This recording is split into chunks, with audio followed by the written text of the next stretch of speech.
nous avons entendu, ce que nous avons vu de nos yeux et ce que nous avons contemplé et que nos mains ont touché concernant la parole de vie. Et la vie a été manifestée et nous l'avons vue et nous lui rendons témoignage et nous vous annonçons la vie éternelle qui était auprès du Père et qui nous a été manifestée. Ce que nous avons vu et entendu, nous vous l'annonçons à vous aussi, afin que vous aussi vous soyez en communion avec nous.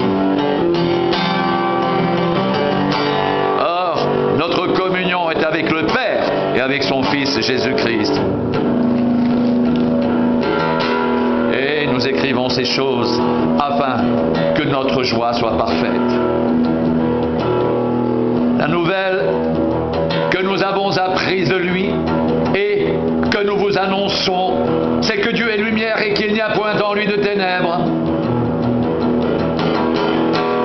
Si nous disons que nous sommes en communion avec lui et que nous marchons dans les ténèbres, nous mentons et nous ne pratiquons pas la vérité. Mais si nous marchons dans la lumière, comme il est lui-même dans la lumière, nous sommes mutuellement en communion et le sang de Jésus, son Fils, nous purifie de tout péché.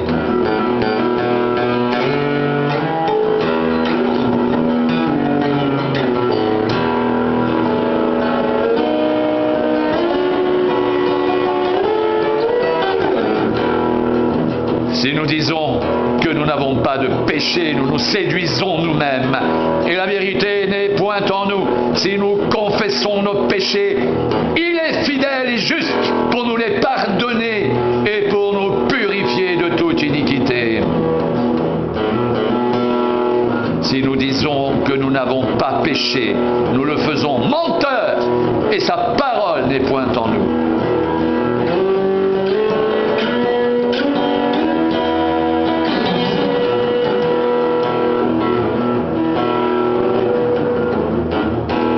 Petits enfants, je vous écris ces choses afin que vous ne péchiez point. Et si quelqu'un a péché, nous avons un avocat auprès du Père, Jésus-Christ le juste. Il est lui-même une victime expiatoire pour nos péchés, et non seulement pour les nôtres, mais aussi pour ceux du monde entier.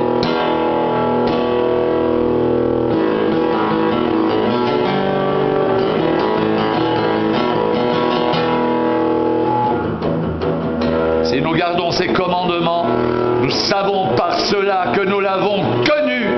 Celui qui dit « Je l'ai connu » et qui ne garde pas ses commandements est un menteur et la vérité n'est point en lui.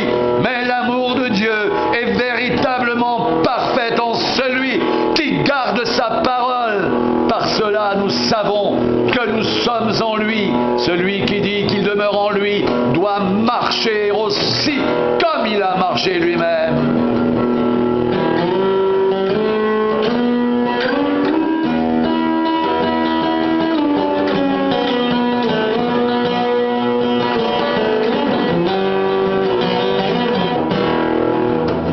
Bien-aimés, ce n'est pas un commandement nouveau que je vous écris, mais un commandement ancien que vous avez eu dès le commencement. Ce commandement ancien, c'est la parole que vous avez entendue toutefois. C'est un commandement nouveau que je vous écris, qui est vrai en lui et en vous, car les ténèbres se dissipent et la lumière véritable paraît déjà. Celui qui prétend être dans la lumière et qui est son frère est encore dans les ténèbres. Celui qui aime son frère demeure dans la lumière et aucune occasion de chute n'est en lui.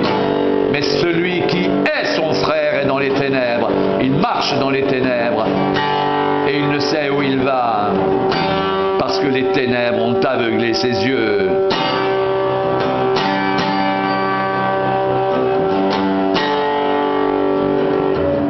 Je vous écris, petits enfants, parce que vos péchés vous sont pardonnés à cause de son nom. Je vous écris, Père, parce que vous avez connu celui qui est dès le commencement. Je vous écris, jeunes gens, parce que vous avez vaincu le malin. Je vous ai écrit, petits enfants, parce parce que vous avez connu le Père. Je vous ai écrit Père, parce que vous avez connu celui qui est dès le commencement. Je vous ai écrit, jeunes gens, parce que vous êtes forts et que la parole de Dieu demeure en vous et que vous avez vaincu le malin.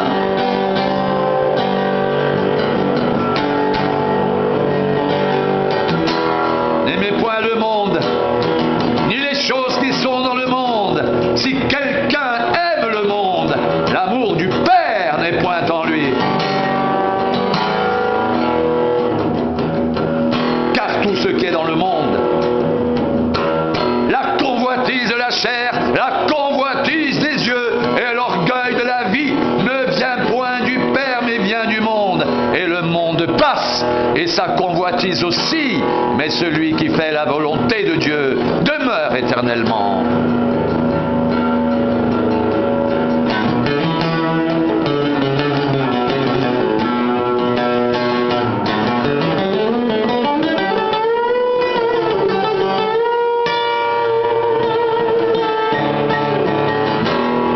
Petits enfants, c'est la dernière heure.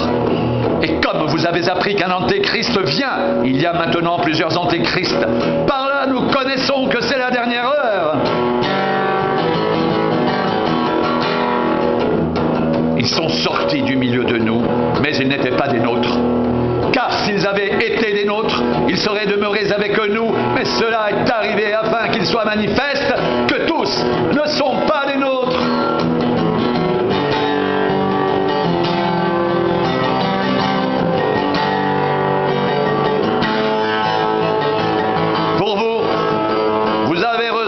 De la part de celui qui est saint. Et vous avez tous de la connaissance. Je vous ai écrit, non que vous ne connaissiez pas la vérité, mais parce que vous la connaissez et parce qu'aucun mensonge ne vient de la vérité.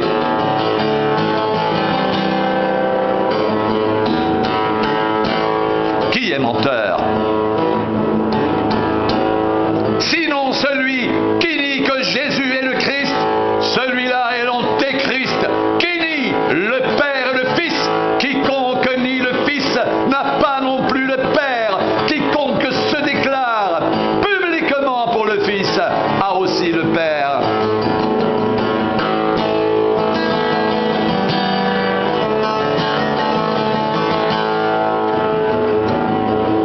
Que ce que vous avez entendu dès le commencement demeure en vous. Si ce que vous avez entendu dès le commencement demeure en vous, vous demeurerez aussi dans le Fils et dans le Père, et la promesse qu'il nous a faite, c'est la vie éternelle.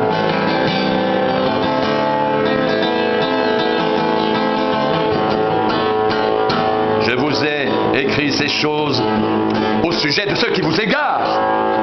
Pour vous, l'onction que vous avez reçue de lui demeure en vous, et vous n'avez pas besoin qu'on vous enseigne. Mais comme son onction vous enseigne toutes choses, qu'elle est véritable et qu'elle n'est point un mensonge, demeurez en lui selon les enseignements qu'elle vous a donnés.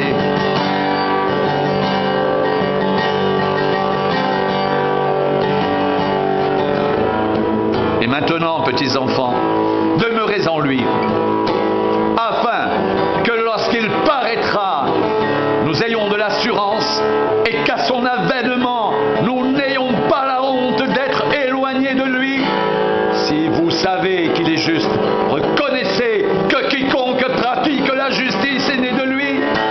Voyez quel amour le Père nous a témoigné pour que nous soyons appelés enfants de Dieu. Et nous le sommes. Si le monde ne nous connaît pas, c'est qu'il ne l'a pas connu. Bien-aimés, nous sommes maintenant enfants de Dieu. Et ce que nous serons n'a pas encore été manifesté, mais nous savons que lorsqu'il paraîtra, nous serons semblables à lui, parce que nous le verrons tel qu'il est.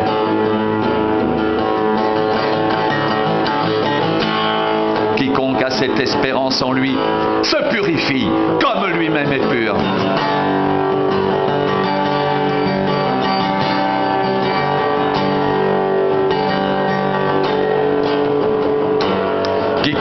pratique le péché transgresse la loi, et le péché est la transgression de la loi.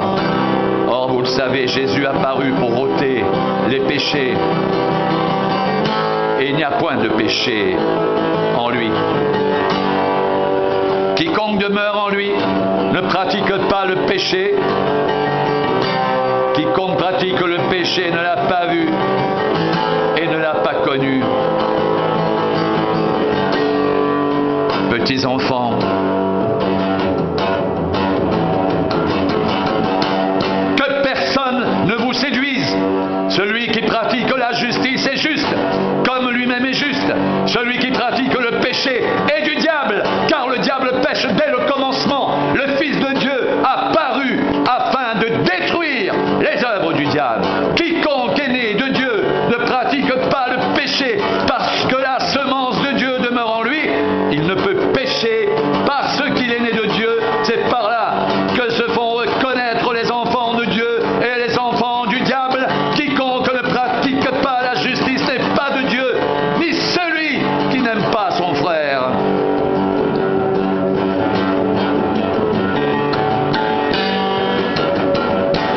Car ce qui vous a été annoncé et ce que vous avez entendu dès le commencement,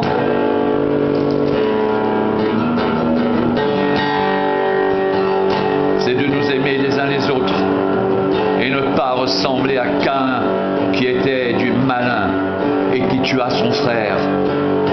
Et pourquoi le tua-t-il? Parce que ses œuvres étaient mauvaises et que celles de son frère étaient justes. Ne vous étonnez pas, frères, si le monde vous hait.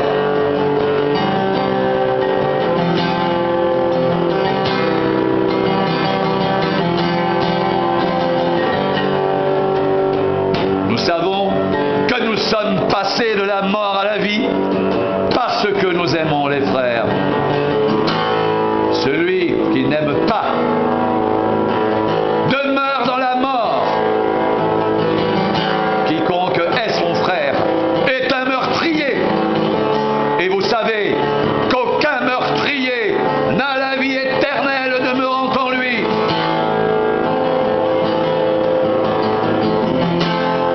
Nous avons connu l'amour en ce qu'il a donné sa vie pour nous. Nous aussi, nous devons donner notre vie pour les frères.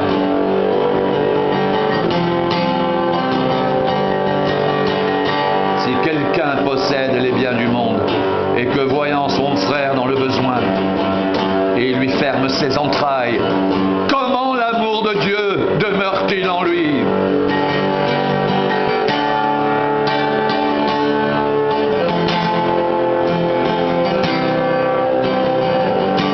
Petits enfants, n'aimons pas en parole et avec la langue, mais en action et avec vérité. Par là, nous connaîtrons que nous sommes de la vérité et nous rassurerons nos cœurs devant lui. Car si notre cœur nous condamne, Dieu est plus grand que notre cœur et il connaît toutes choses. Bien-aimés, si notre cœur ne nous condamne pas, nous avons de l'assurance devant Dieu. Quoi que ce soit que nous demandions, nous le recevons de lui, parce que nous gardons ses commandements et que nous faisons ce qui lui est agréable. Et c'est ici son commandement, que nous croyons au nom de son Fils Jésus-Christ et que nous nous aimions les uns les autres selon le commandement qu'il nous a donné. Celui qui garde ses commandements demeure en Dieu et Dieu demeure en lui, et nous connaissons qu'il demeure en nous par l'Esprit qu'il nous a donné.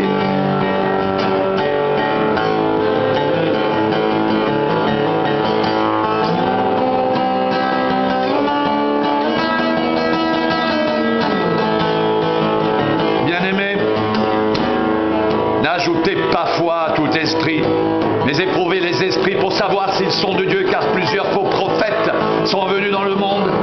Reconnaissez à ceci l'Esprit de Dieu. Tout esprit qui se déclare publiquement pour Jésus-Christ venu en chair est de Dieu. Et tout esprit qui ne se déclare pas publiquement pour Jésus n'est pas de Dieu.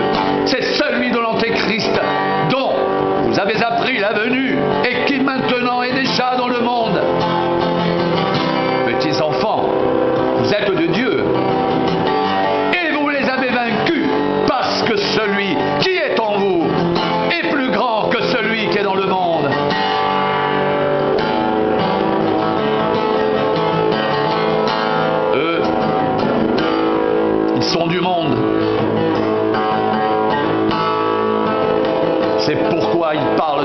monde. Et le monde les écoute.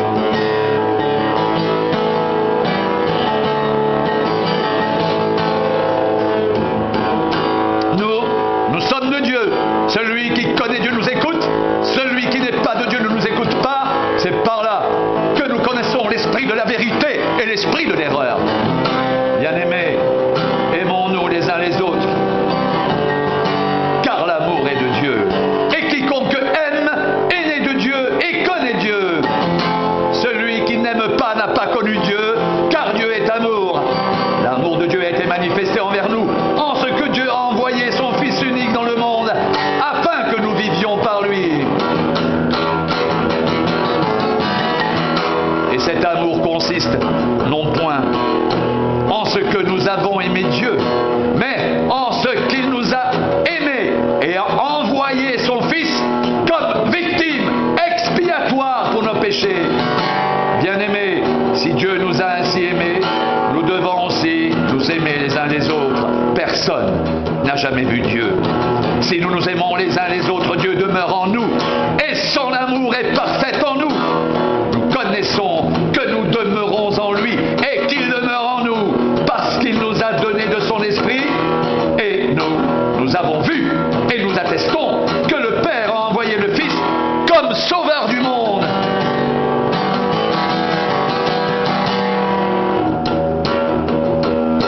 Celui qui déclarera publiquement que Jésus est le Fils de Dieu, Dieu demeure en lui et lui en Dieu. Et nous avons connu l'amour que Dieu a pour nous et nous y avons cru. Dieu est amour et celui qui demeure dans l'amour demeure en Dieu et Dieu demeure en lui.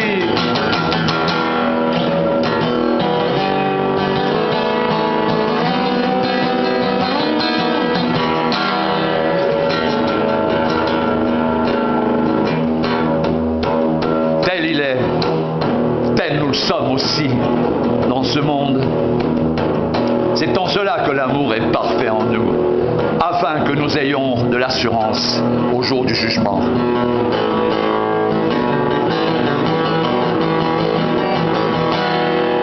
La crainte n'est pas dans l'amour, mais l'amour parfait bannit la crainte.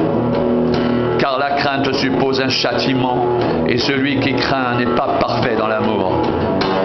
Pour nous, nous l'aimons parce qu'il nous a aimés le premier. Si quelqu'un dit « j'aime Dieu » et qu'il haïsse son frère, c'est un menteur, car celui qui n'aime pas son frère qu'il voit, comment peut-il aimer Dieu qu'il ne voit pas? Et nous avons de lui ce commandement, que celui qui aime Dieu aime aussi son frère.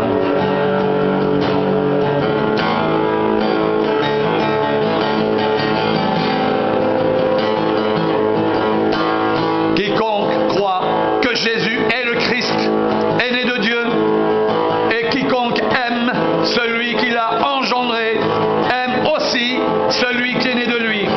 Nous connaissons que nous aimons les enfants de Dieu lorsque nous aimons Dieu et que nous pratiquons ses commandements, car l'amour de Dieu consiste à garder ses commandements, et ses commandements ne sont pas pénibles, car tout ce qui est né de Dieu triomphe du monde, et la victoire qui triomphe du monde, c'est notre foi.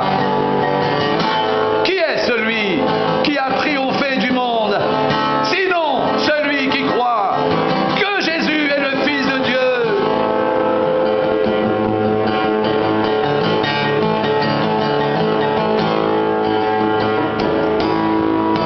C'est lui, Jésus, qui est venu avec de l'eau et du sang, non avec l'eau seulement, mais avec l'eau et avec le sang. Et c'est l'Esprit qui rend témoignage, parce que l'Esprit est la vérité. Car il y en a trois qui rendent témoignage, l'Esprit, l'eau et le sang, et les trois sont d'accord. Si nous recevons le témoignage des hommes, le témoignage de Dieu est plus grand. Car le témoignage de Dieu consiste en ce qu'il a rendu témoignage à son Fils. Celui qui croit au Fils de Dieu a ce témoignage en lui-même. Celui qui ne croit pas Dieu le fait menteur, puisqu'il ne croit pas au témoignage que Dieu a rendu à son Fils. Et voici ce témoignage témoignage, c'est que Dieu nous a donné la vie éternelle et que cette vie est dans son Fils. Celui qui a le Fils a la vie. Celui qui n'a pas le Fils de Dieu n'a pas la vie.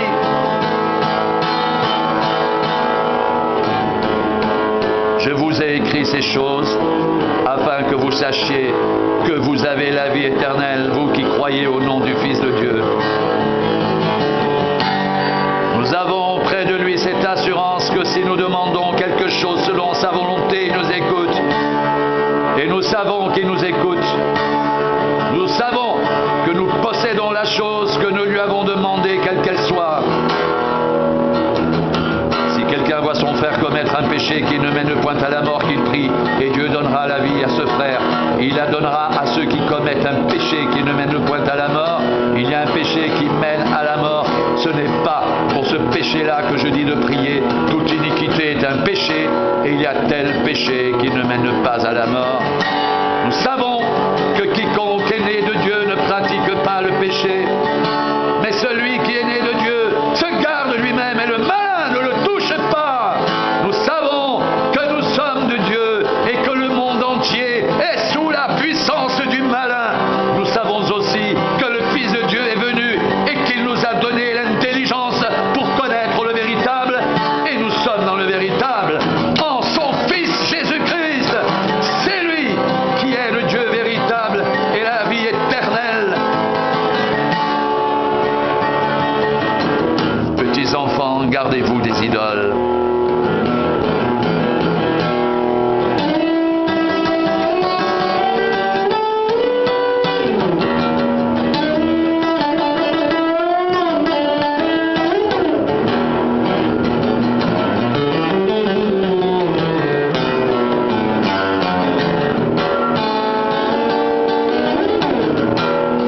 Nous savons que nous sommes de Dieu et que le monde entier est sous la puissance du malin.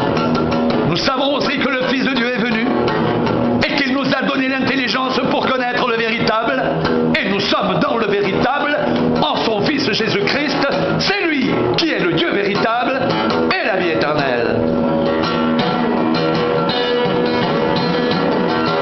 Petits enfants, gardez-vous des idoles.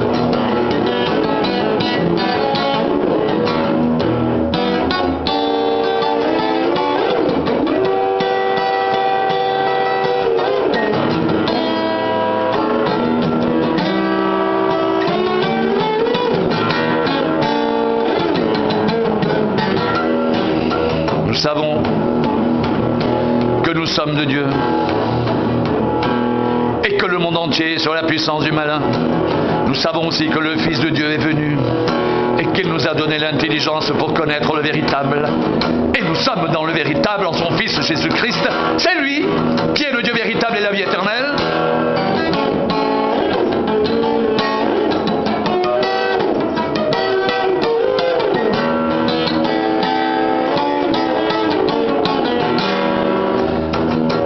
Petits enfants, gardez-vous des idoles.